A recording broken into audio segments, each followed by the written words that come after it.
Sí, yo lo conocí en el año 95, hace mucho.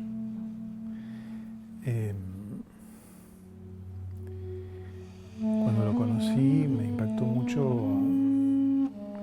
En realidad lo primero que me impactó fue su figura, porque estaba en un palacio dando un curso él.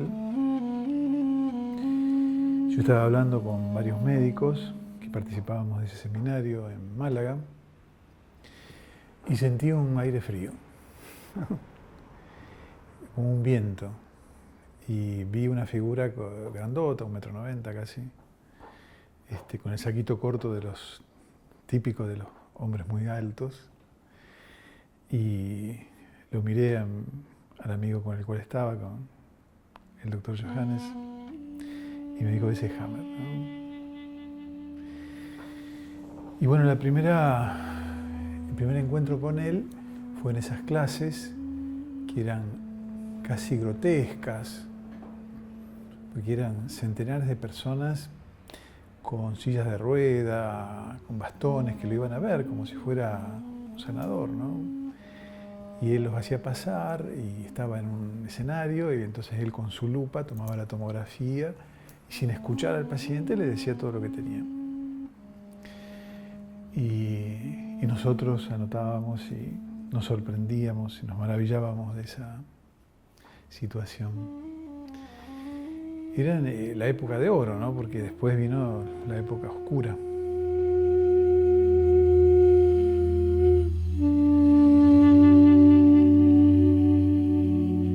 Persecución, cárcel, acusaciones injustas.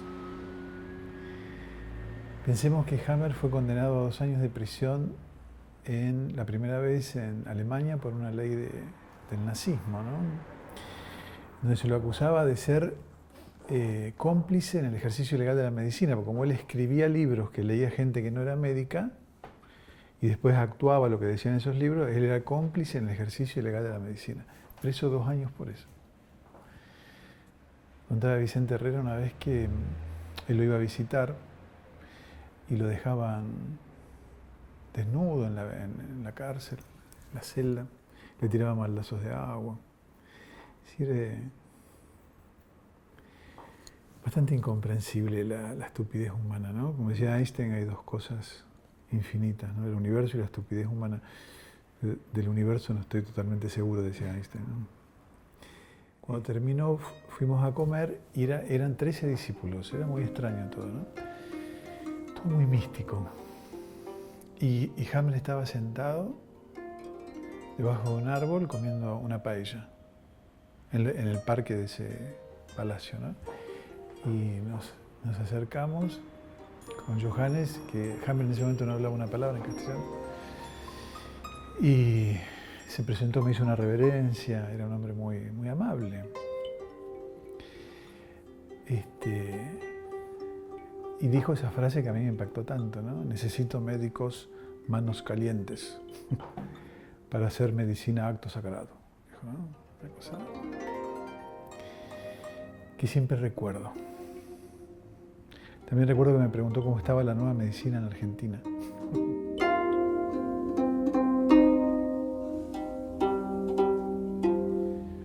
Implicaba ver lo que nosotros llamamos enfermedades de otro lugar, que no es ni una falla, ni una anomalía, ni un error,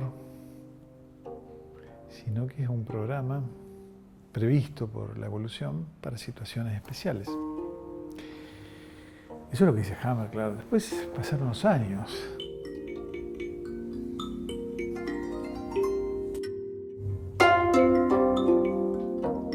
Yo empecé a percibir que había cosas que yo no estaba totalmente de acuerdo. No solo en el aspecto humano, porque Hammer empezó a decir cosas de las que yo no estaba de acuerdo, sino en el mismo aspecto teórico, ¿no? Es decir, es muy famosa la teoría de que no existen las metástasis, de que los tumores cerebrales son cicatrizaciones vanas. Yo la verdad que no veía eso en la clínica. Yo veía que sí, que las metástasis existían, que los tumores cerebrales mataban a un niño en semanas, que las leucemias no eran curaciones tan fáciles que lo único que había que hacer era dejar que el cuerpo se curara. Y empecé a distanciarme de muchas de las nociones que abordó Hammer. Y bueno, empecé allá por el 2000 más o menos a trabajar lo que después terminó siendo la medicina psicobiológica. Empecé a trabajar con la antropología, con la filosofía, con mi historia como psicoanalista.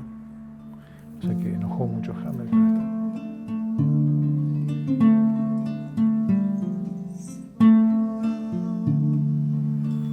Sí, la última vez que hablé con él en Noruega, hubo así una recriminación. De todas formas, Hammer con muchos de sus discípulos los descalificó mucho y conmigo no lo hizo. Será que cuando lo metieron preso yo luché mucho por eso. Es decir, juntamos 5.000 firmas, algunos premios Nobel, premios internacionales para pedir la liberación de él. Se trabajó mucho y bueno, él usó inclusive el curso que dimos acá en Rosario, en Argentina, auspiciado por la Facultad de Medicina, en el año 95, el primer curso de Nueva Medicina que se dio en América. Usó todos esos avales en el juicio de Nuremberg. Pero bueno, empezó a aparecer lo que emerge de la clínica, es decir, yo no podía seguir repitiendo lo que había aprendido. Pero hoy siento que hemos hecho un trabajo valioso, donde hemos aportado cosas desde el trabajo de Hellinger, desde el trabajo de psicoanálisis, desde el trabajo de la antropología, desde las neurociencias, que me parece fundamental no seguir hablando como hace 20 años, ¿no? Con todos los datos que las neurociencias nos van dando. Y sin embargo hay mucha gente que sigue repitiendo. Yo siempre cuento que en 1917 le dieron el premio Nobel a Max Planck, un físico amigo de Einstein. Y cuando lo recibe, entre sus obligaciones estaba dar una conferencia en relación al movimiento de los electrones, algo así, por el cual le habían dado el premio Nobel, en una ciudad de Europa todas las semanas. Entonces, él tenía un chofer que lo llevaba cada semana a una ciudad distinta de Europa a dar su conferencia sobre los movimientos de los electrones. Y después de 8 meses estaban en Múnich y el chofer, tomando una cerveza con él, ya eran amigos, le dice: mire, profesor Planck, yo hace 8 meses que vengo escuchando su conferencia, me la sé de memoria, ¿no quiere que esta noche la dé yo? Y entonces Planck parece que era un hombre de muy buen humor y le dijo: bueno, vamos a hacerlo, usted se viste de profesor, yo me visto de chofer, me quedo en la primera fila y si pasa algo raro vemos. Efectivamente, a la noche en la Universidad Poblada de Físicos, el chofer vestido de profesor da la conferencia en forma brillante, por supuesto, lo aplauden de pie. Y rompiendo el protocolo, un físico levanta la mano y hace una pregunta de física. El chofer se levanta de la mesa, lo mira fijamente a este profesor y le dice con gesto adusto: me llama la atención que en una universidad tan seria como esta se me haga una pregunta tan simple que se le voy a dejar contestar a mi chofer. Y yo creo que el discurso del chofer es lo que más abunda. Gente que repite conceptos no teniendo la menor idea de lo que está diciendo, ni de desarrollo de la psiqui, ni de desarrollo de la biología, ni de la embriología. Uno ve que dan cursos de una semana y empiezan a trabajar como terapeutas, repitiendo esos conceptos en un librito. Dicen: a ver, estómago, no pudo digerir algo. Y ese discurso del chofer es el que a mí me espantó en la Nueva Medicina, ¿no? Es decir, parecía que había mucha gente que repetía conceptos sin entenderlos. Y yo los quise entender. Quise entender por qué Hammer hablaba de ectodermo cuando a mí me habían enseñado que eso que él decía que era ectodermo era endodermo. ¿Por qué se repetía? Porque yo cuando volví de Europa trabajé con veterinarios y veía los pedacitos de hueso en los pulmones de los perritos, en las autopsias, que tenían sarcoma en los huesos. Y entonces, ¿cómo? Las metástasis no existen. Traté de investigar eso y de dar respuesta a eso, no simplemente repetir una teoría y ver qué pasaba. Y bueno, así nació la medicina psicobiológica.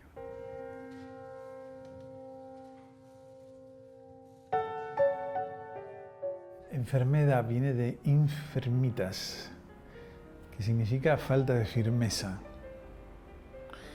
Y salud viene de salvus, significa salvo, ¿no? Sano, sano y salvo.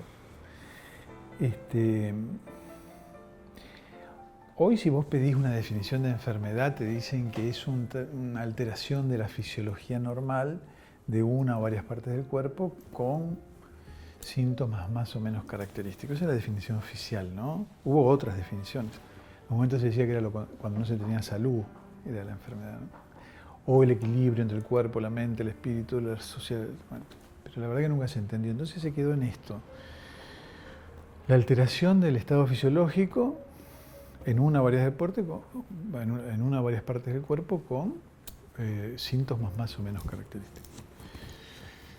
Entonces se clasifica de acuerdo a si las causas son exógenas o endógenas, si por la duración, agudas o agudas, crónicas, por la cantidad, epidémicas, individuales, endémicas, pandémicas.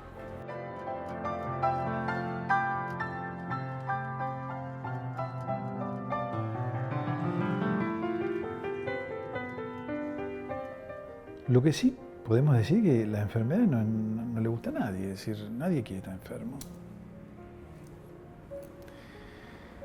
Por más que nos expliquen que tener fiebre es bueno, nadie quiere tener fiebre. Por más que le expliquen que el dolor está reparando, nadie quiere tener dolor. Así que es lógico eso. Y podemos decir que también estar enfermo es sentirse enfermo. Hoy hay enfermedades que no son clínicas. Tener HIV es estar enfermo. HIV positivo es estar enfermo. Una pregunta, ¿no? Que hace mucha gente, no me la hago yo solo. ¿Es lo mismo HIV que SIDA? No, indudablemente. Tener una alteración en los anticuerpos es estar enfermo. O tenés que tener artritis deformante o lupus. Es decir, hoy se han eliminado enfermedades y se han agrupado otras. Por ejemplo, el DSM-4, que es la clasificación de las enfermedades mentales, ha eliminado en la última clasificación la histeria por climas fríos. La clasificación, pensemos que es la base del positivismo, ¿no? Cuenta Ivan Illich, el filósofo ruso, que pocos años o pocos meses después de la Revolución Francesa, un comité de notables determinó que en una sociedad donde reinaba la libertad, la fraternidad y la igualdad no podía existir algo tan desigual como la enfermedad. Entonces ese comité de notables decidió abolir la enfermedad por decreto y por supuesto la profesión médica y los sanatorios. Cerraron inmediatamente. Es un hecho real, ¿eh? Parece una broma, pero no lo era. Entonces al cerrar los hospicios donde estaban todos los locos y los hospitales donde estaban leprosos, sifilíticos, se fueron a la ciudad porque estaban en las afueras. Y la sociedad salió a reclamar que lo metieran adentro de nuevo. La consecuencia de eso fue el paso por la guillotina de toda la comisión de notables, claro está, y la reinstalación del poder médico. E Ivan Illich hace una acotación muy interesante. Antes de ese hecho existían 40 enfermedades. 2 años después, 200 enfermedades. Como el poder médico y la clasificación. Hoy uno se pone a pensar. Yo cuando era estudiante, yo hace 37 años que soy médico. Cuando era estudiante, el colesterol máximo era 250. ¿Por qué hoy es 200 o 180 como propone alguna sociedad de cardiología? ¿Qué cambió? La osteoporosis era una cosa rara, ni siquiera puedo nombrarlo como una enfermedad, porque hoy se hace diagnóstico de osteoporosis a mansalva. Las crisis de pánico. ¿Ustedes se acuerdan de las crisis de pánico? Y todo el mundo tiene crisis de pánico. Montones de enfermedades que antes no lo eran, hoy lo son.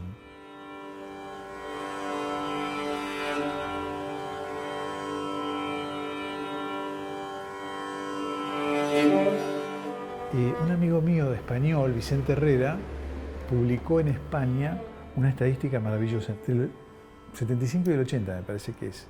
Está con cifras oficiales sacadas de los organismos oficiales. En esa época fue la reconversión industrial de España, claro, en donde se cerraron muchas fábricas. Bueno, los argentinos conocemos un poco de todo eso. Y quedaron muchos en la calle. Entonces tomó el consumo de cigarrillos por habitante y por año como una variable. La cantidad de casos de cáncer de pulmón en la franja etaria entre 25 y 45 años, es decir, la de mayor cantidad de casos, y la cantidad de desocupación. Y demostró que en esos 5 años, y con datos oficiales, el consumo de cigarrillos por habitante y por año no tuvo variación. Lo que tuvo variación fue la cantidad de casos de cáncer de pulmón. Se triplicaron. ¿Y qué se triplicó? La desocupación. Es decir, hubo una relación directa entre la desocupación laboral y el cáncer de pulmón.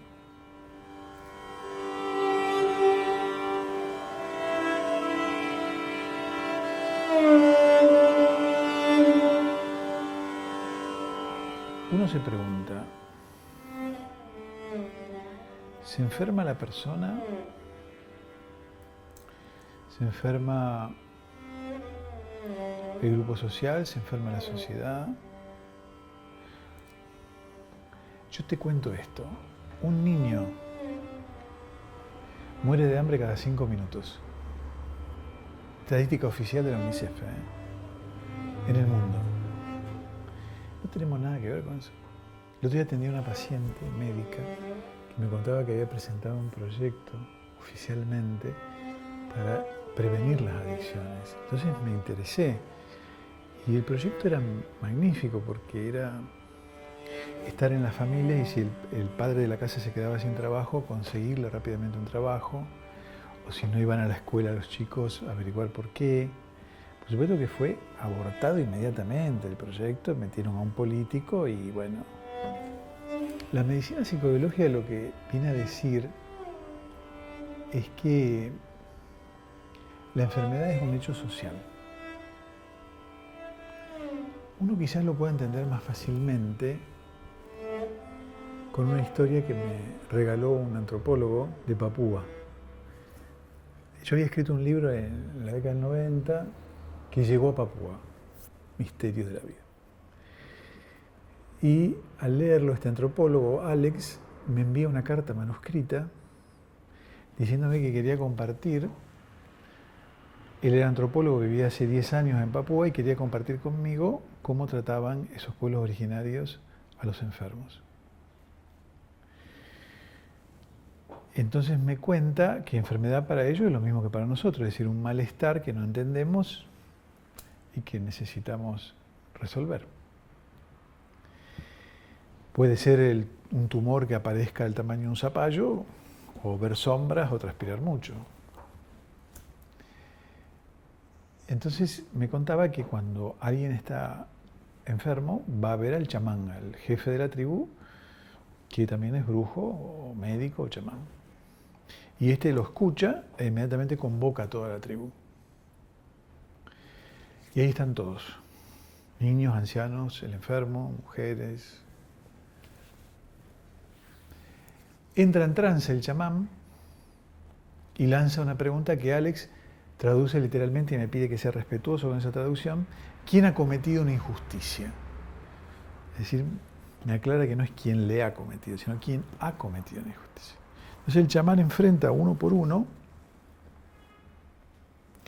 a todos los miembros de la tribu, el mismo enfermo, y estos descargan sus injusticias. Alex había hecho un una lista de las principales injusticias. Las 3 primeras, en esos 10 años, eran blasfemia a los dioses, violencia contra miembros de otra tribu y robo a miembros de la misma tribu. Es decir, con el enfermo nada que ver. Están horas y horas así, un espectáculo que debe ser bastante dramático, me imagino yo. Sale del trance y convoca a los líderes de la tribu. ¿Y qué les dice? Reparen una por una las injusticias. Si blasfemaron, un acto de servicio; si robaron, que devuelvan lo robado; si violentaron, un acto que lo repare. Y me dice Alex en esa carta que ha visto desaparecer, y tiene la constancia oficial, enfermedades que para nosotros serían incurables. Por ejemplo, tumores del tamaño de un melón en horas, o enfermedades rarísimas en días. Y termina esa frase con algo que a mí me cambió la vida ya en comienzo de la década del 2000. Dice: qué hermoso ejemplo de cuerpo social. Ellos entienden la enfermedad no como algo que le pasó al individuo, sino como un emergente de todo el grupo social, de todo el cuerpo social. Está enfermo una partecita de ese cuerpo. Pero todos somos responsables de esa vida y tenemos que hacer algo por él. ¿Claro? Las nuevas modas de la psicoterapia que surgieron a partir de la medicina justamente han focalizado el tema siempre en el individuo. Es decir, ¿qué hiciste? Casi ha quedado, inclusive de la nueva medicina, ha quedado ese concepto. Si vos estás enfermo, es porque algo hiciste. O te pasó algo. Y siempre es el individuo. Y si no te pasó a vos, le debe pasar a un abuelito tuyo. Pero la cosa está ahí,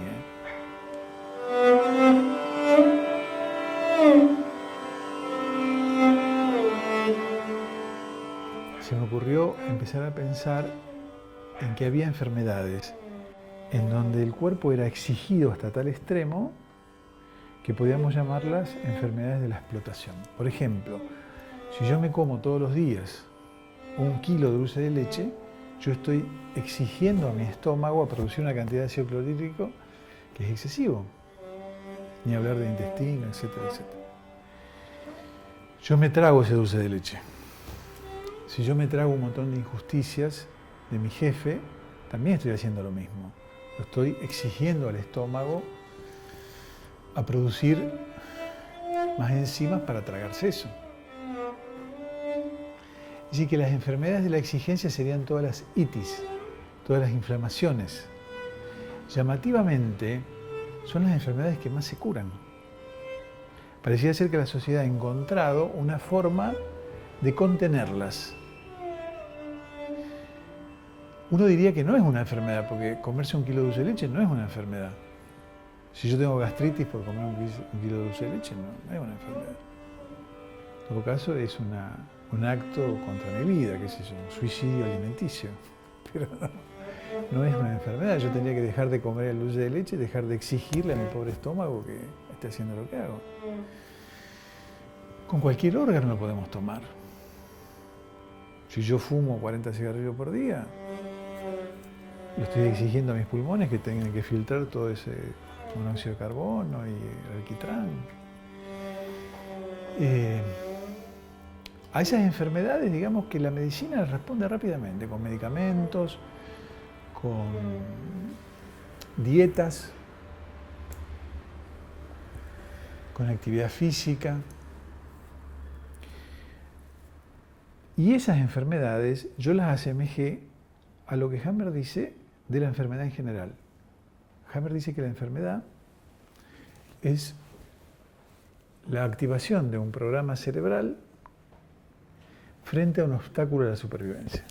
Si yo me trago un trozo de carne demasiado grande, si me queda atascado, va a haber un programa cerebral que lo trate de disolver. Parece que es elemental eso pensarlo. Ahora bien, cuando existe un cáncer invasivo, con lesiones en muchos lugares del cuerpo, cuando existen infecciones que ningún antibiótico puede controlar, cuando existen enfermedades autoinmunes que no se pueden controlar de ninguna manera, quedarme en el concepto de Hammer de que es por la intensidad del conflicto nada más, ¿quién mide? ¿Dónde está el conflictómetro? Para decir que Los que tienen un conflicto muy intenso no podrán superarlo y los que si lo tienen menos intenso lo superarán. Entonces tenemos las enfermedades de la explotación, que serían aquellas en donde el organismo se exige y se explota para superar un obstáculo, que serían, a mi entender, de aquellas de las que habla Hammer, ya que habla él de que toda enfermedad es producida por un obstáculo a la supervivencia. A mi entender, en ciertas enfermedades, tales como las infecciones no autolimitadas, los cánceres invasivos, las enfermedades degenerativas como la ELA, la esclerosis lateral amiotrófica, etc., creo que tienen otro sentido. No creo que su origen sea producido por un obstáculo ni que sean desencadenadas por un programa cerebral de supervivencia. Creo que las células que están comprometidas en este tipo de enfermedades, que yo llamo de la exclusión, son células que denuncian injusticias sociales.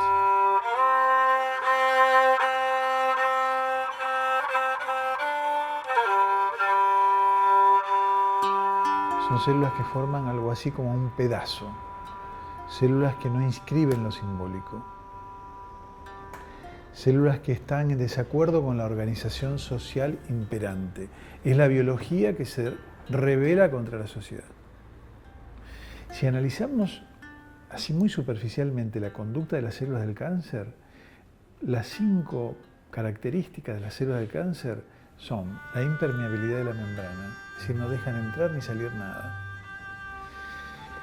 La pérdida de la inhibición por contacto, es decir, la célula cuando es tocada por otra célula normal, esa célula cancerosa tendría que inhibirse, y en este caso no lo hace.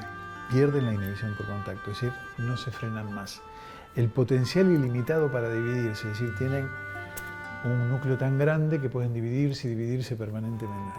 Y la cuarta es la capacidad de ser eternamente joven, es decir, nunca llegan a madurar, son indiferenciadas.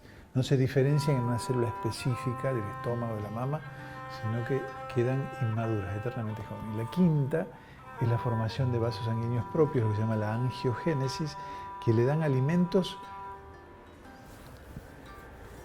que no comparten con el resto de las células. Hay muchas teorías que dicen que las células del cáncer se alimentan del ácido láctico y no del oxígeno. Entonces, si vemos esas características, estamos viendo características de células que se están revelando frente a la convivencia de las otras células. ¿Cuál es la característica de la vida en la Tierra? La cooperación. Si vos agarrás un tejido, lo cortás por la mitad y lo pones en un caldo de cultivo, en un extremo cada pedazo, al instante empiezan a acercarse hasta unirse y hacerse uno solo. Es decir, la cooperación es la base de la vida en la Tierra. La solidaridad no es la perversión ni la supervivencia del más apto, como nos han querido contar. Un antropólogo francés que se llama Montagu, que dice que la base de la vida en la Tierra es la cooperación, la armonía, el juego y el amor. Decimos un instante, ¿no?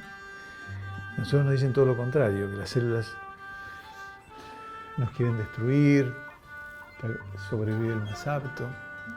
Uno tiene que pensar cuando dice eso, ¿quién es el más apto?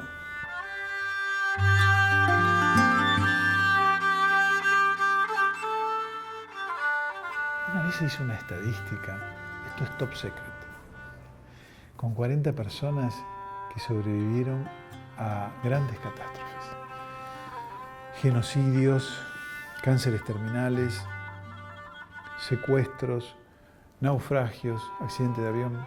Eligieron al azar 40 personas que después de 5 años de haber vivido esas situaciones estaban sanas y salvas.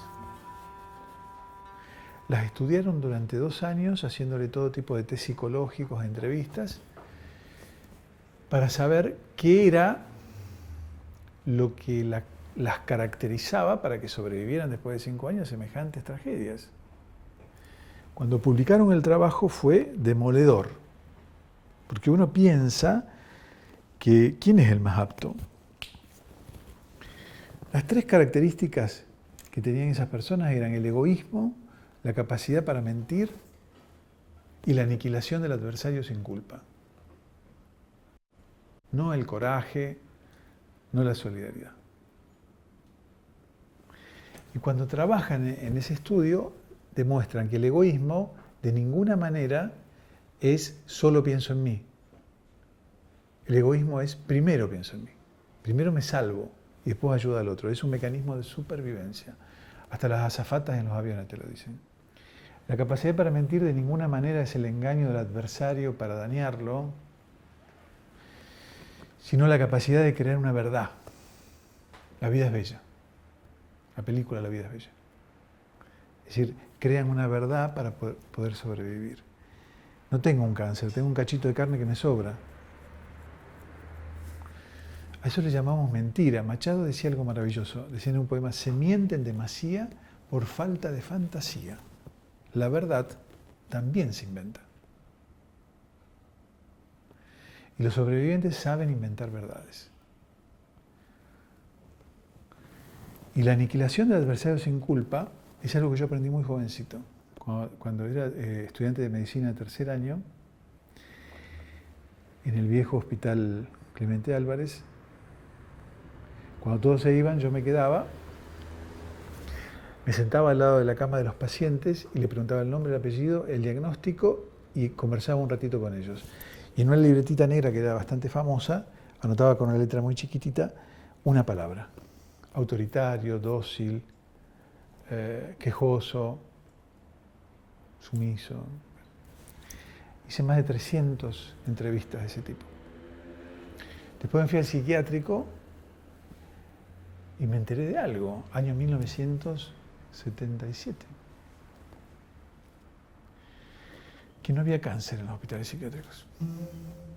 Y me llamó mucho la atención. Fui y le pregunté al jefe de la cátedra. La respuesta fue bastante poco feliz. Están todos locos que van a tener cáncer. Pero después me enteré que había un estudio hecho en Harvard que se demostraba que los pacientes en las instituciones psiquiátricas no desarrollan cáncer. Y lo determinante era la ausencia de culpa.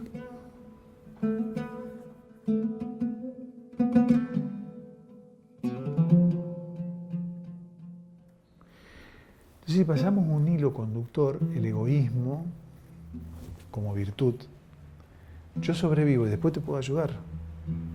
Pero si no pienso en mí, como decía mi abuelita, me dice, vos no te defendés, no te defiende nadie. Si yo no pienso en mí y me salvo, ¿de qué me sirve el altruismo? Si yo no soy capaz de crear una verdad que se opone a la verdad mentirosa de la oncología que te dice tenés 6 meses de vida. Si no soy capaz de crear esa verdad. Pero como verdad, no como mentira. Y si no soy capaz de superar ese sentimiento monstruoso que es la culpa. Entonces yo me siento responsable de todo lo que he hecho.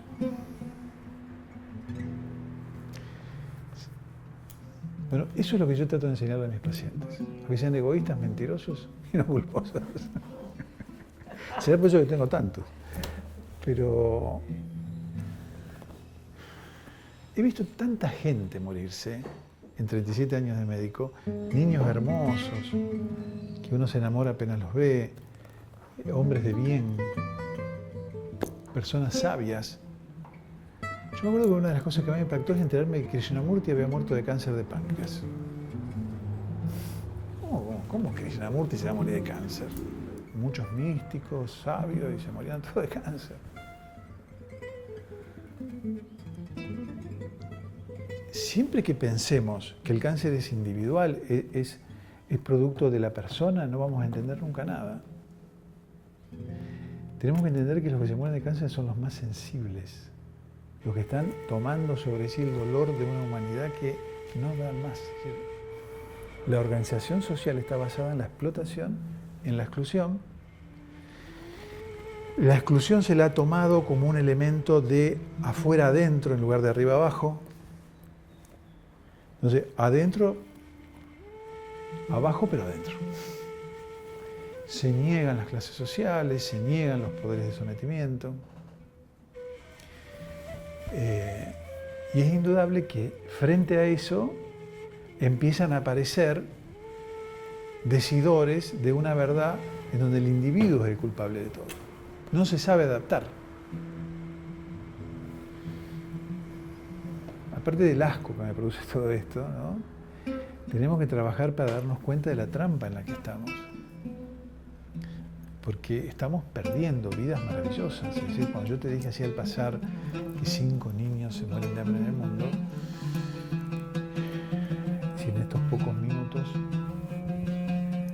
por minuto, 5 niños por minuto, eso es algo terrible. Por supuesto que van a decir, no es de hambre, es de las consecuencias del hambre, se mueren en realidad de infecciones, sí, se mueren de hambre.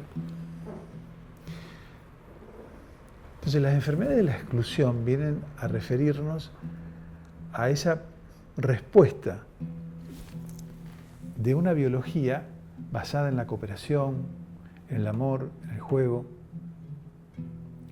frente a una organización social basada en la competencia, en la exclusión, en la explotación. Entonces cuando se dice que la base de la vida es el amor, el juego, la armonía y la cooperación, no estamos diciendo poca cosa. Frente a eso la organización social, en donde somos objetos. Uno se pregunta, ¿la enfermedad existe o existe el enfermo? Para nuestra organización social existe la enfermedad. ¿Por qué? Porque es un objeto que se puede estudiar. El enfermo es un sujeto, no se puede estudiar.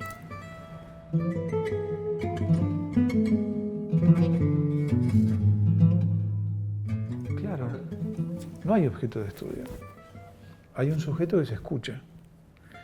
Entonces es una medicina que no puede decir, bueno, pero ustedes ¿qué método emplean? Hay una clínica que emerge de la teoría, indudablemente, pero no hay un método preestablecido. Porque estamos frente a un sujeto, no a un objeto.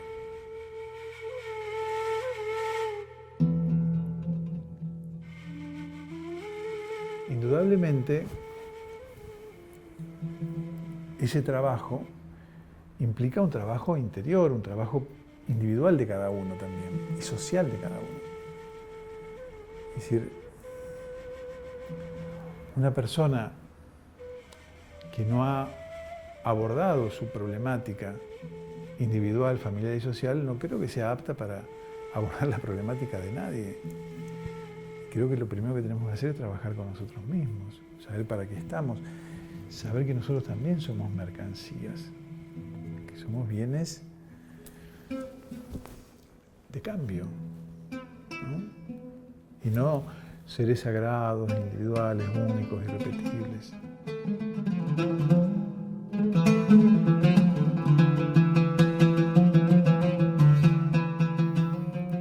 Siempre me acuerdo de una niña que me vino a ver muy jovencita con cáncer de cuello de útero. Entonces me contaba con una candidez muy llamativa, porque ella ya había leído todos los libros de Hammer. A mí me viene a ver contándome, un poco más me leen la tomografía de cerebro cuando me viene a ver. Es decir, ya saben cuál es el conflicto, pero no lo saben resolver. Y hay que salir de esa trampa, ¿no? Porque no hay conflicto, la vida es conflicto permanente. Si no tenemos que solucionar ningún conflicto. Tenemos que cambiarlo en todo caso. Esta chica tenía cáncer de cuello de útero y me cuenta una historia de tremenda desvalorización sexual porque ya venía con el chip de que cáncer de cuello de útero tiene que ver con desvalorización sexual. Que la habían abusado de jovencita, qué sé yo. Esa situación de la mujer como mercancía y que todas estas teorías modernas que toman de la nueva medicina algo y toman de otras cosas otras, hablan de el conflicto de la mujer. Pero se olvidan que la mujer está dentro de una sociedad patriarcal, claro, y que a la chiquita la abusaron porque los padres tenían que ir a trabajar y la dejaban en manos de un tío a lo mejor. Se olvidan de cómo interviene la sociedad, le hablan del conflicto de desvalorización sexual. Claro. Y esta chica, yo la escuché con mucho respeto y le dije, mira, la vagina y el cuerpo del útero nacieron hace 200 millones de años. Y hace 100 millones de años, porque parece ser que los seres humanos se fueron complejizando y lo que entraba en la vagina ponía en peligro lo que estaba en el útero, nació el cuello del útero para que no golpeara el pene directamente al cuerpo del útero donde estaban los chicos.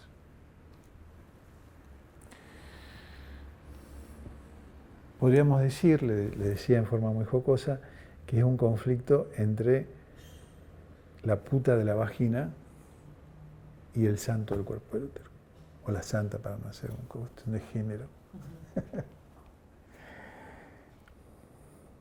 Entonces, ¿qué mejor que el cuello del útero para evitar eso? Entonces yo le preguntaba, ¿ha habido situaciones en las cuales tus hijitos, ella tenía hijitos, podían estar amenazados de alguna manera por lo que entraba en tu vagina? Ella se desarmó y me cuenta una historia, me cuenta que ella era hippie, que vivía muy feliz con su marido y sus 2 hijitos, hasta que un día quisieron experimentar los límites en una casita muy rudimentaria, entonces invitaron a otros hippies y empezaron a tener relaciones entre todos, en presencia de los hijitos. Le digo, ¿cuándo empezaste a perder sangre? Y empecé a perder sangre al otro día que le dije a mi marido que me había enamorado de un alemán. ¿Y qué te dijo tu marido? Sos una puta. Una chica que tiene una desvalorización sexual tremenda. Tan fácil sacar esas conclusiones y recetarle un acto psicomágico, repitiendo como loritos, sin entender ni el desarrollo de la psiquis, ni el desarrollo de la biología.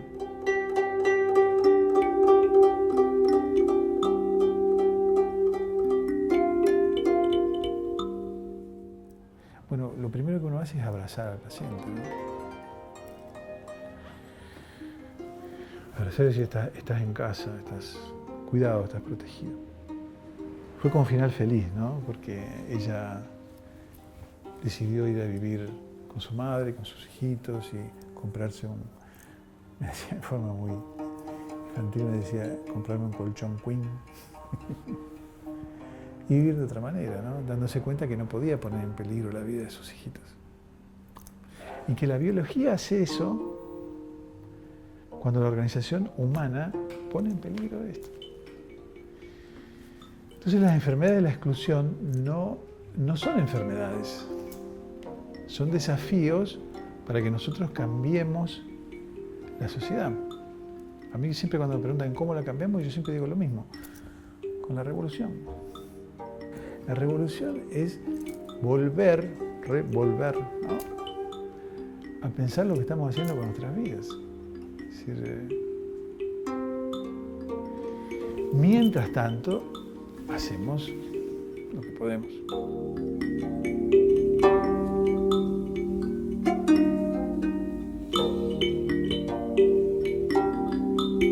Mira, es más simple. Es decir, me viene a ver un paciente que le dolía el ciático derecho, claro, y le había pasado ese día. Yo lo conozco a ese paciente hace 10 años. Y entonces me dice, me tenés que sacar esta ciática porque yo mañana me voy a Mar del Plata con una piba que conocí. Entonces, como yo lo conozco, le pregunto, ¿y tu mujer? Ah, no, mi mujer no sabe nada. Ah, vos hoy te agarras la ciática, mañana te vas a Mar del Plata, tu mujer no sabe nada, y vos querés que yo te saque la ciática. Bueno, la revolución es darnos cuenta de esa contradicción que nos habita. El tipo se quería ir con la piba, pero a la vez había una contradicción. Dependerá de la estructura psíquica de cada uno, si será le hago daño a mi mujer o si será si me agarra me mata. No sé, pero había una contradicción. La revolución en el fondo es enterarnos de esa contradicción que nos habita. Tenemos una mente acá atrás que se llama tronco cerebral o cerebro reptiliano, que tiene 500 millones de años. No son 500 años, son 500 millones de años. Ese cerebro reptiliano está preparado para reaccionar frente a la amenaza. De tres maneras: ataca, huye o se queda inmóvil. Ese cerebro reptiliano no piensa, no siente, reacciona. Vos vas caminando por un bosque de noche y pisás algo duro. ¿Sabés cuánto tarda en reaccionar? 4 milésimas de segundo. Saltás. Después te diste cuenta que es una rama. Y tu cerebro moderno, la corteza cerebral, lo analiza, lo discrimina y ¿sabe cuánto tarda en reaccionar? 2 segundos. Es decir, que si era una víbora, te mataba. El cerebro reptiliano es indispensable para nuestra vida. Es el que hace funcionar el corazón, los pulmones, los intestinos. Es nuestro sistema nervioso autónomo, independiente de nuestra voluntad. Pero el tipo no le vengas con contradicciones, con diferencias. Que quiero pero no quiero, que puedo pero no puedo, que debo pero no debo. El tipo va a reaccionar eliminando lo que para él es una amenaza. 250 millones de años después apareció el sistema límbico, cerebro emocional lo llaman.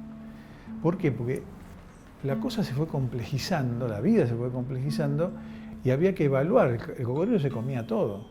Es decir, pasaba otro ser vivo y se lo comía. No servía para la ventaja evolutiva. Entonces apareció el cerebro emocional a través de las 4 emociones que reconoce hoy la medicina: miedo, tristeza, ira y alegría. Damaso agrega, el investigador americano, el asco y la sorpresa como emociones, es decir, como reacción frente a un estímulo. No confundamos emociones con sentimiento, estado de ánimo. Emoción.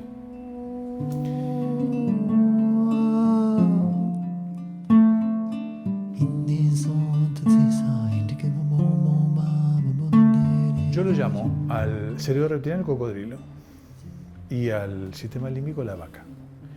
Y se llevaron bastante bien la vaca y el cocodrilo. Ninguno de los dos hablaba. Pero apareció hace 100 millones de años por una cuestión también evolutiva la corteza cerebral, las sensaciones, los recuerdos. Y dentro de esa corteza cerebral apareció una partecita única en estos seres que somos, que se llama neocórtex. ¿Sabes cuánto hace que apareció un neocórtex? 100.000 años. Nada. Y hace 40.000 años, ayer, en la escala evolutiva, apareció la palabra. ¿Sabe qué dice? Que se pusieron de acuerdo los grupos de poder para determinar qué era lo real y qué no. Y ahí lo empezaron a nombrar. Esto es real, esto no. Y ahí apareció la palabra.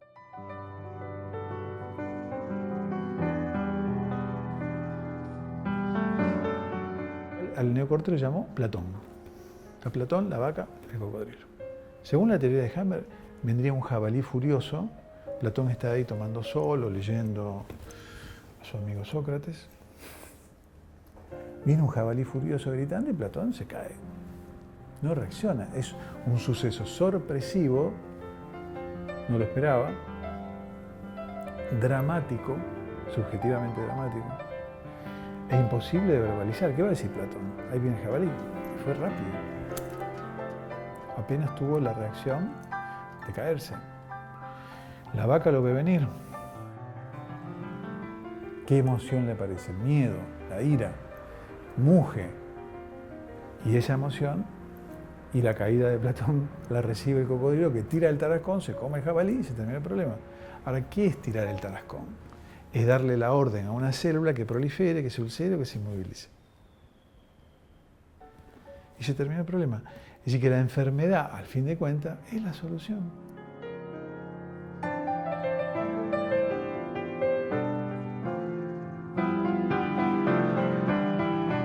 No solo uno no lo escucha, sino que la medicina lo escucha porque ese tipo le pone un decadrón y se va a Mar del Plata. y después vuelve con un desplazamiento de vértebra. Pero no sabe qué bien que me hizo el legadrón. Porque el cocodrilo no quiere que vaya. El cocodrilo es el cerebro de 500 millones de años, no se juega con él. Entonces eso lo trasladamos a cualquier situación. Claro, la mama, donde la mujer pone el pecho, claro, porque el hijo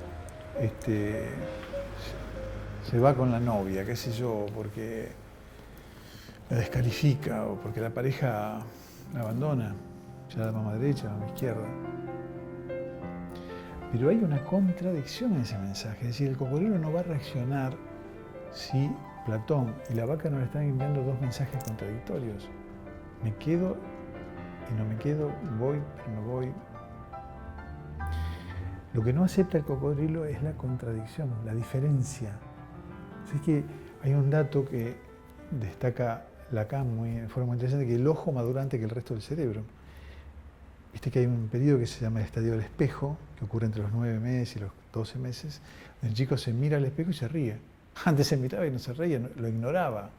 ¿Por qué? Porque por primera vez ve una imagen entera.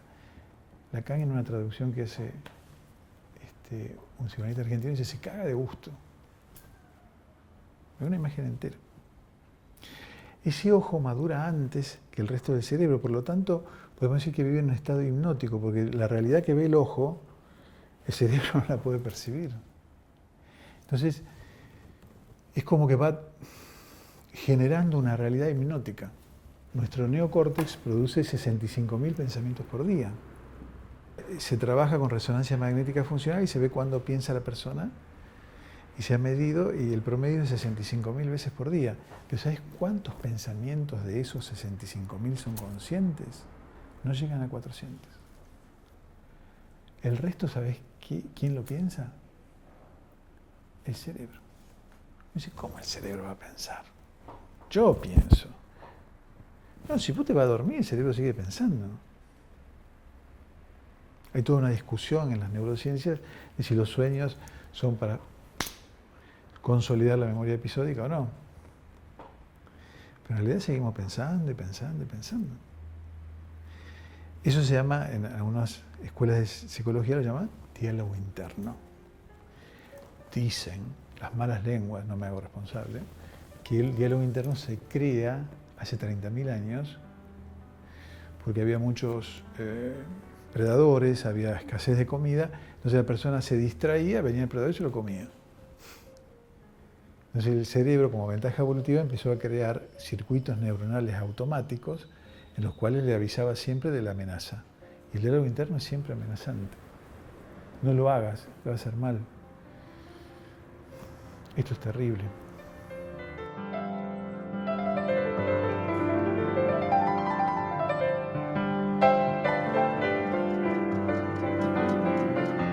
Claro, por eso viste que casi todos, hasta los médicos más tradicionales, dicen al paciente, distráigase.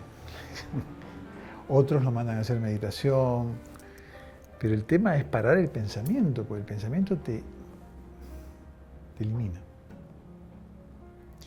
Porque es un pensamiento basado en una organización social, ahora estamos solos.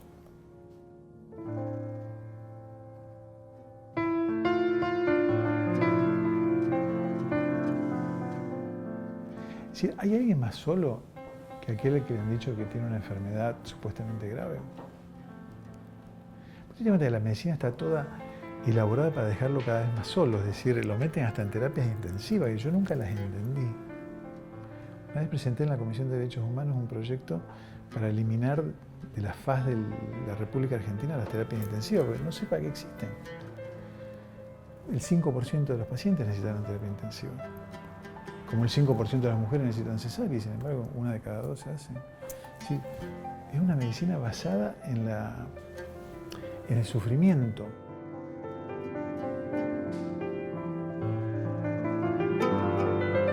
Yo era médico rural y me acuerdo que en una época yo toco la guitarra y había un geriátrico en el hospital rural. Entonces Yo a la noche, cuando se dormían todos los pacientes, me iba al geriátrico, rescataba a los viejos y nos íbamos a cantar y a tocar. Y empezó a crecer eso. Empezaron a venir gente del pueblo, vino, empanadas. Se hacían unas reuniones muy lindas, bellísimas. Es decir, y un día el director del hospital me llamó y me dijo, le voy a hacer un sumario. Porque usted no entiende nada, me dijo. Acá se viene a sufrir. Y me aclaró todo. Vi la luz. Y la medicina es para eso. Se viene a sufrir. Los diagnósticos médicos. Yo cuando era estudiante de medicina y primer año de médico, a ningún paciente se le ocurriría leer una biopsia o un examen. Hoy lo llaman al médico y le informan al médico del resultado. Y hasta en enfermedades complejas pues, lo googlean y saben más que el médico sobre qué tienen que hacer. Es complejo el tema. Es decir, cómo esta organización social se ha metido, yo no sé si sin darse cuenta o sin objetivo alguno, ¿no? Me da la impresión de que está bastante digitado todo esto, ¿no?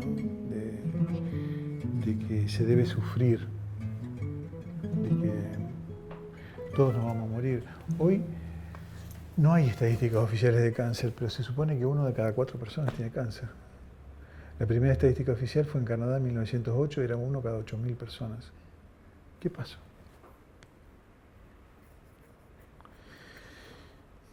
Y uno dice, no, porque hay tomografías, resonancia, antes no se diagnosticaba, ahora se diagnostica. No, pero se mueren más. Es decir, no era la principal causa de muerte, ahora es la principal causa de muerte. ¿Por qué? No es que te detectan el cáncer y te salvan la vida, no. Te morís.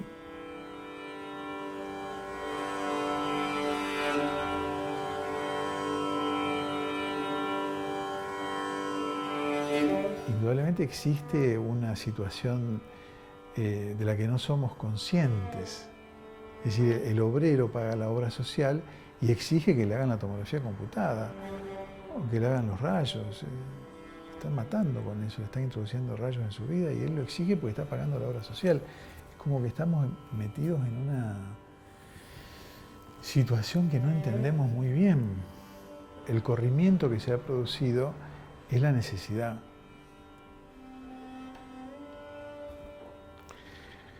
Hellinger dice que tener autoridad es tener lo que el otro necesita. Concepto bastante claro, ¿no? Yo, si no tengo lo que vos necesitas, no tengo autoridad. Podrás tener respeto por mí, pero yo no tengo autoridad. ¿Y por qué tengo autoridad? Porque vos me diste el poder.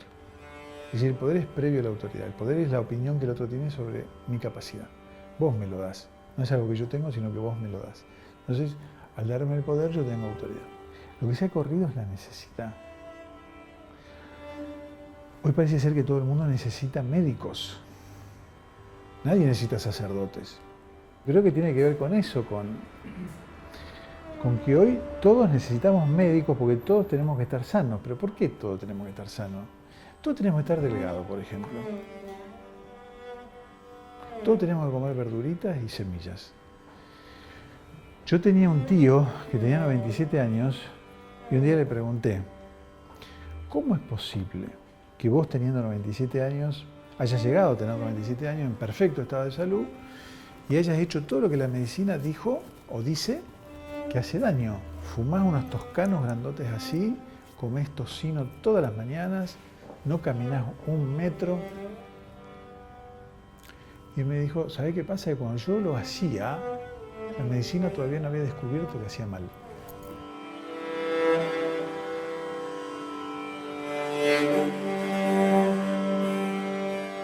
Nos están vendiendo carne podrida permanentemente. Baja el colesterol. El colesterol es fundamental para unir las neuronas entre sí. Es decir, en todo mecanismo reparativo el colesterol interviene. La gente se vuelve loca por la presión arterial. Hay gente que vive normalmente toda su vida con una presión de 15/9. Se la quieren bajar y bajar, le dan beta bloqueantes, le dan... Entonces es un conocimiento que nos está trasladando a una forma de vida que no es la que nosotros hubiésemos optado. Es decir, nosotros somos 3 hermanos y cuando salíamos de la escuela primaria mi madre nos esperaba con té con leche y con pan y con manteca. Y eran unos panes así, lo que se llaman felipes. Y la manteca era así, más o menos. Y éramos todos flaquitos así, jugábamos al fútbol todo el día, sanos. Hoy todos los pibes son gordos y comen flancitos y helai.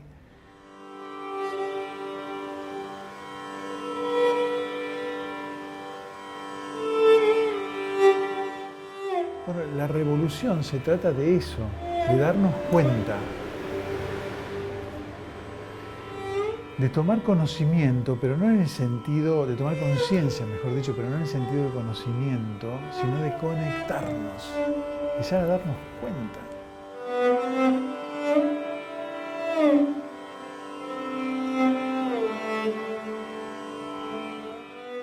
Sí, esas 5 características hablan de cada una de las características del individuo. La membrana impermeable, un sujeto que ha quedado aislado del resto, no hay vínculo. Estamos siendo manejados por nuestro cerebro reptiliano que no conoce nada de vínculos. Platón aparece en escena, el neocórtex, pero no para resolver el problema entre la vaca y el cocodrilo, entre las emociones y la reacción de supervivencia, sino para crear un nuevo tipo de realidad, una nueva percepción de la realidad que es el vínculo.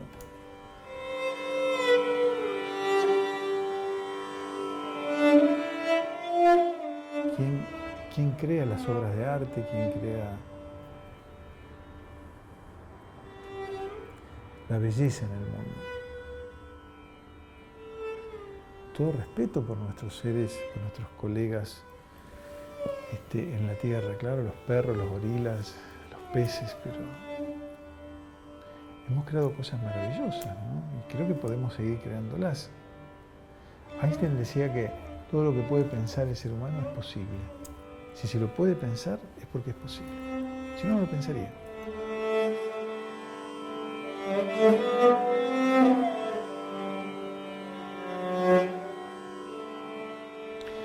Yo creo que los médicos tenemos que resonar con el que nos viene a pedir ayuda. A mí me cuesta llamarlo paciente porque el paciente nace en la época de Maimónides, cuando había muy pocos médicos. Entonces viajaban durante kilómetros para ver a alguien. Cuando volvían tenían kilómetros de pacientes esperándolo durante días, semanas. Hoy la verdad que en Maimónides no hay muchos, pero médicos que hacen esperar a sus pacientes hay montones, ¿no? Y la verdad que uno no sabe,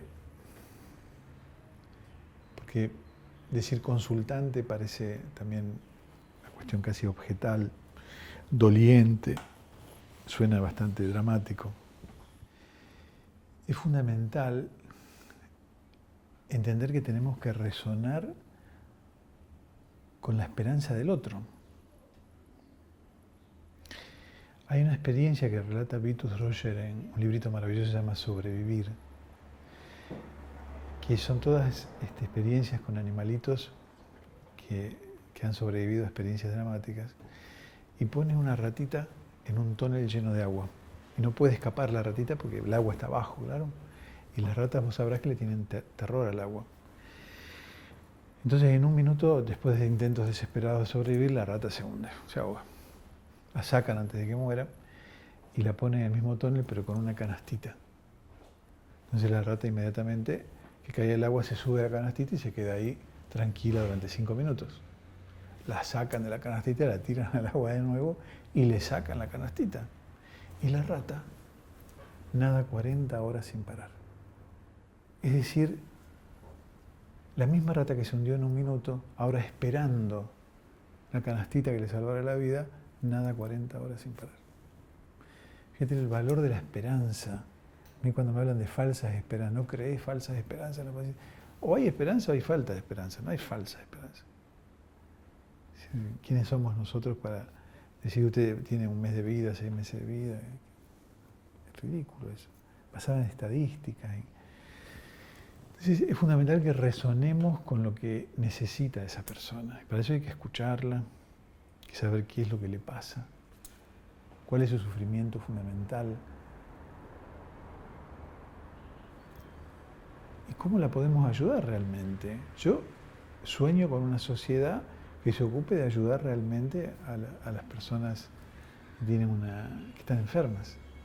No que les den vacunas o antibióticos, sino que los ayuden realmente. Es decir, que averigüen si tienen para comer, si tienen para vestir a sus hijos, si se pueden dar algún gusto de vez en cuando. Es muy injusto todo, ¿no? Es decir, en un país que ronda casi el 40% de pobreza, ¿no? Es muy injusto. Creo que no podemos nunca dejar de hablar de eso cuando hablamos de ese concepto tan vano que es la enfermedad.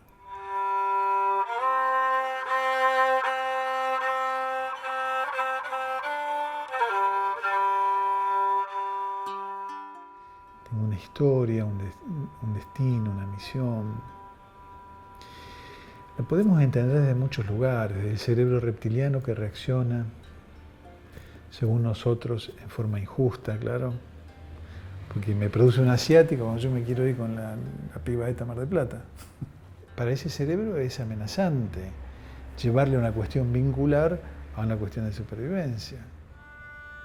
Entonces tenemos que empezar a entender qué hacemos con nuestras vidas y qué hacemos con la vida de los otros, porque ya no estamos solos. Todavía parece que no lo entendiéramos, que el ser humano ya no está más solo, sino que formamos grupos y no nos sabemos proteger, no hemos aprendido a protegernos. Uno ve que los chicos se enamoran, se casan, se separan, se protegen. Uno ve cómo el hombre ha dejado de proteger a la mujer, cómo la mujer empieza a descalificar al hombre. No digo que no haya razones, digo que qué mal que nos estamos llevando y cuántas enfermedades nuevas están apareciendo y cuántas situaciones que antes eran impensadas están ocurriendo, porque no nos pensamos socialmente como las tribus primitivas de Papúa. Si ellos se piensan socialmente, hay un hermano que está enfermo, ¿cómo puedo hacer yo para ayudarlo? ¿O qué movimiento tengo que hacer para que salga de eso?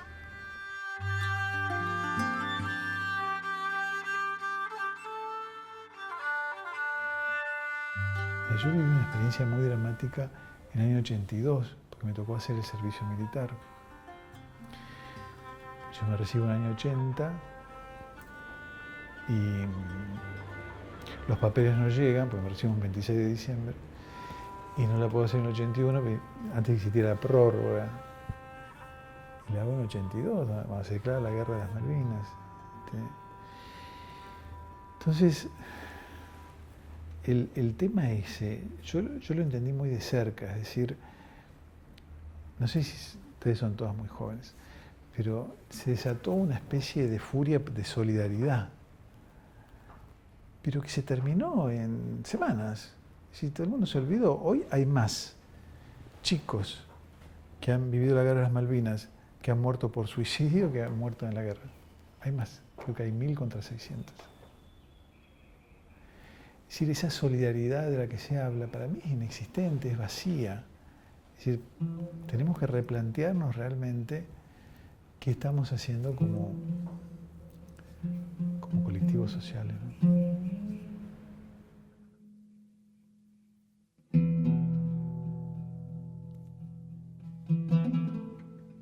Particularmente en aquellos que hacen identidad con la enfermedad,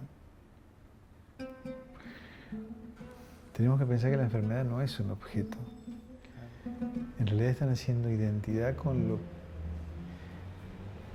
lo que se les está presentando como la solución a un problema que no saben solucionar.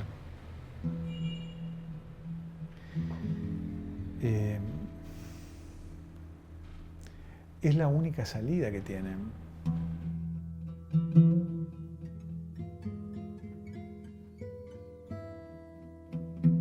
Sí, Sí, nosotros tenemos un abordaje terapéutico. Aquí la primera parte es tomar conciencia de lo que le está pasando, en base a las contradicciones que lo habitan. Pero es fundamental trabajar con preguntas, es decir, ¿qué beneficios estás teniendo con la enfermedad? ¿Qué beneficios otro está teniendo con tu enfermedad? ¿Y de qué manera se pueden obtener esos mismos beneficios sin enfermarte? Trabajamos con 3 elementos, lo que llamamos los ahora importantes, porque Hammer dice que la enfermedad es producida por un DHS, es decir, un suceso sorpresivo, dramático e imposible de verbalizar. Entonces, nosotros proponemos los AI, los ahora importantes, que son sucesos altamente esperados, no sorpresivos, altamente alegres, no dramáticos, y altamente verbalizables. Contar y contar y contar. Entonces los promovemos en base a un trabajo del lenguaje corporal. Es decir, si tenés la mama enferma, bueno, vamos a hablar con tu mamá. O si tenés el estómago enfermo, vamos a hablar con tu estómago. Y bueno, buscando situaciones muy jocosas y que se disfrute todo eso, pero a veces se viven situaciones muy dramáticas, ¿no? Porque la mama enferma, que suele estar representada por mí, por ejemplo, le puede llegar a decir cosas muy dramáticas al otro, pero siempre con la idea de ayudarlo. Esos ahora importantes los tratamos de buscar de muchas maneras, ¿no?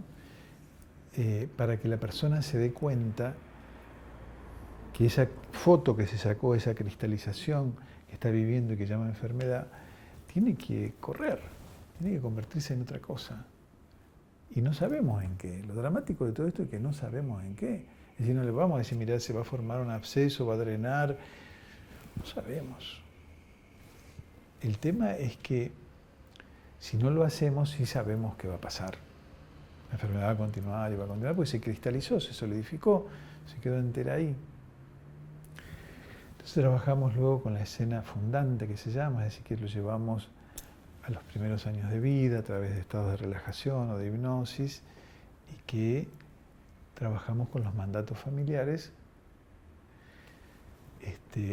buscando la escena, la primera escena donde apareció esa orden, ser el segundo y nunca el primero, ser el garante del bienestar del otro, ser el que no se sabe defender o el que tiene deudas que pagar, o ser el que nunca va a poder ser lo que el otro quiere que sea. Es decir, buscamos esos momentos fundantes a través de ejercicios de activación multisensorial, es decir, trabajamos con los ojos, con los olores, etc., tratando de descondicionar esa cristalización en la que está la persona. Y después trabajamos, si es necesario, sobre los mandatos generacionales con técnicas de hipnosis ericksoniana y con palabras.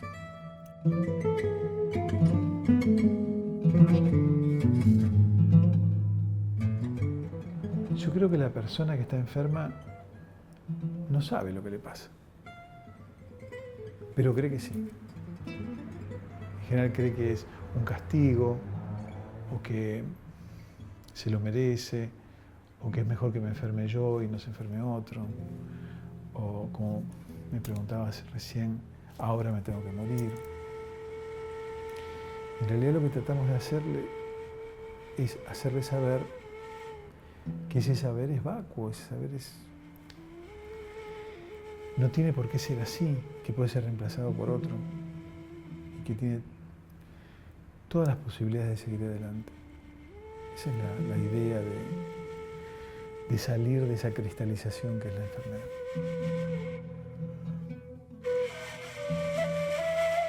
Pebetes. Se llaman pebetes. Programas biológicos de emergencia también. Se llaman pebetes.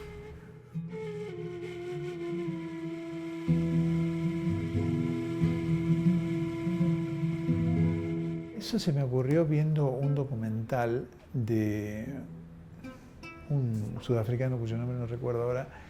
Y el tipo filmaba en la selva a una leona a punto de parir. Entonces el tipo decía, ha activado el programa de reproducción.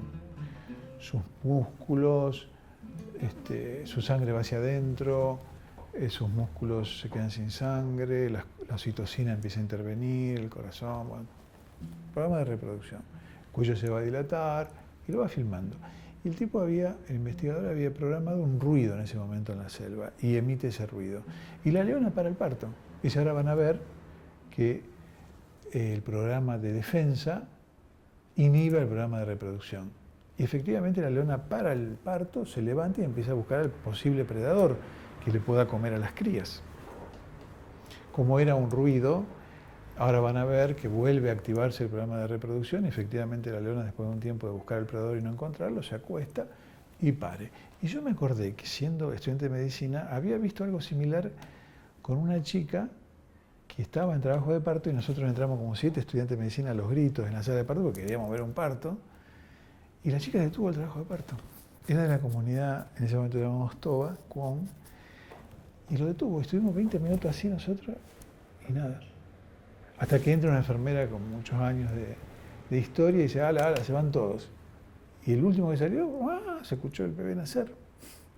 Es decir, que efectivamente, eso lo dice Hammer, el cerebro no puede activar 2 programas cerebrales a la vez porque entra en constelación. ¿Qué es la constelación? Un síntoma mental. Entonces me ocurrió que una posibilidad terapéutica podía ser activarle otro programa. Como te decía antes, un clavo saca otro clavo, ¿no? Es decir, que si tiene un programa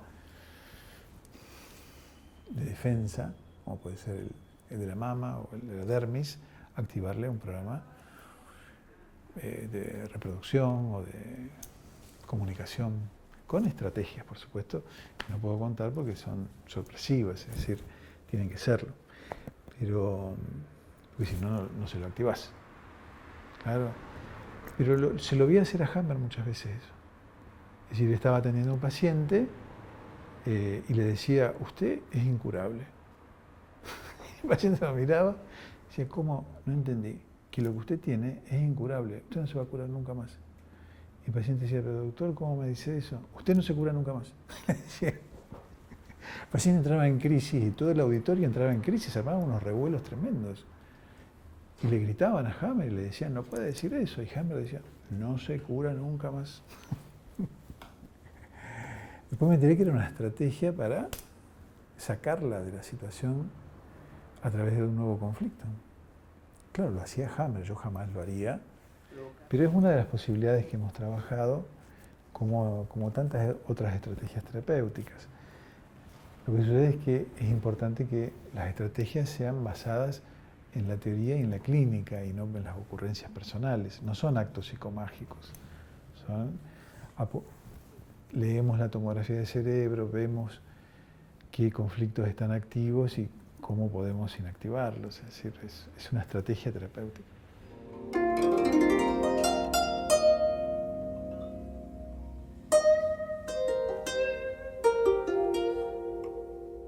La constelación lo respeto muchísimo a Hellinger, pero todo el tema que acabas de nombrar y que no voy a repetir,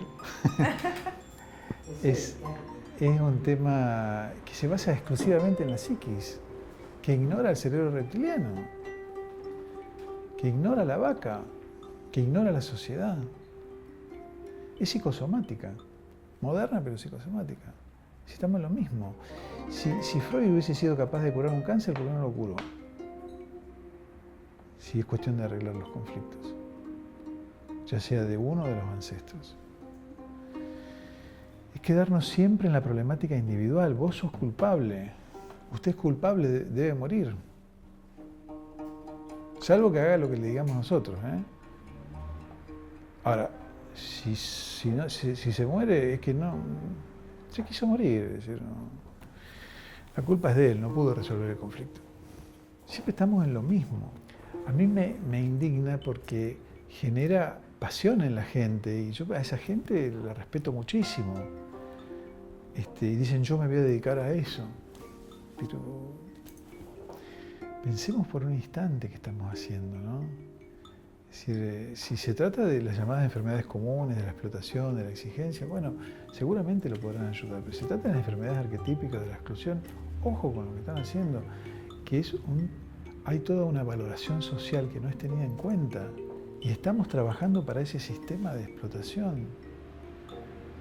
Y vuelvo a repetir, abajo, pero adentro. Vengan muchachos, inclúyanse para que los podamos explotar. Y esa es la trampa de la que no podemos salir. La verdad es que uno se pone a pensar y que las revoluciones siempre terminan en nada, ¿no? O terminan en algo peor, lamentablemente.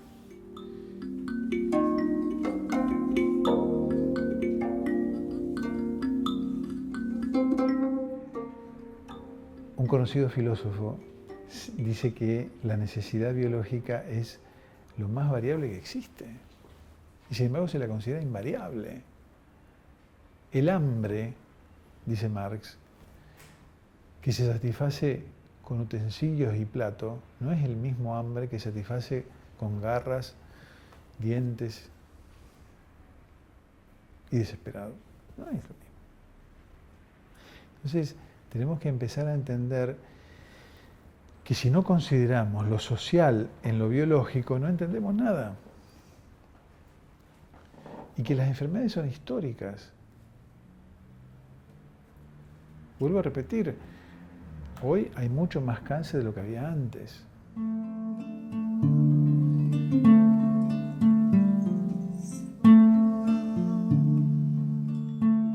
Fundamentalmente aquellas que no tienen sentido de supervivencia. Es decir, serían las enfermedades autoinmunes graves, las infecciones no autolimitadas, es decir, esas infecciones que te barren, sean virales o bacterianas. Las enfermedades degenerativas, como el Alzheimer, ¿qué cura hay para todo eso? ¿Qué hace la medicina frente a esas enfermedades? Es un tema a preguntarnos, ¿no? ¿Por qué la medicina no es capaz de trabajar esas enfermedades? Porque son sociales. Las otras se adaptaron. Tenemos que aprender a crear nuevos programas sociales que permitan adaptarnos también a estas dificultades que tenemos. Es decir, juntándonos, fundamentalmente, dejando de estar solos. Creo que el mayor desafío que tenemos, dejar de estar solos.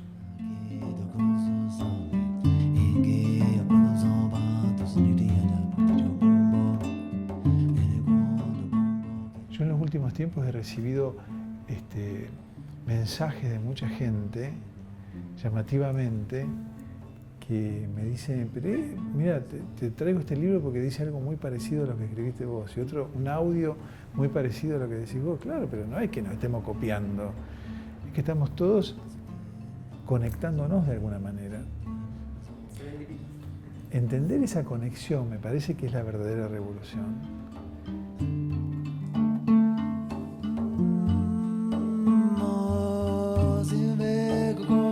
Estamos aprendiendo a reconocer esa vibración que antes no podíamos reconocer. Todos estos beneficios de Internet, de las comunicaciones tan rápidas, me parece que tienen que traer algo bueno también, no todo es malo. Tenemos que aprender a usarlos para el bien de la humanidad y no para el bien individual, ¿no?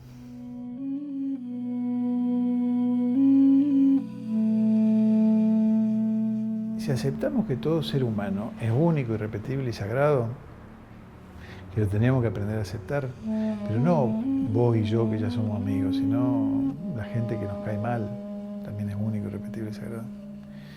Tenemos que aprender a aceptar que piensan distinto, que no tienen por qué pensar como nosotros creemos que deberían pensar para sanarse. Pues la verdad es que nosotros no sabemos. Los médicos no sanamos a nadie.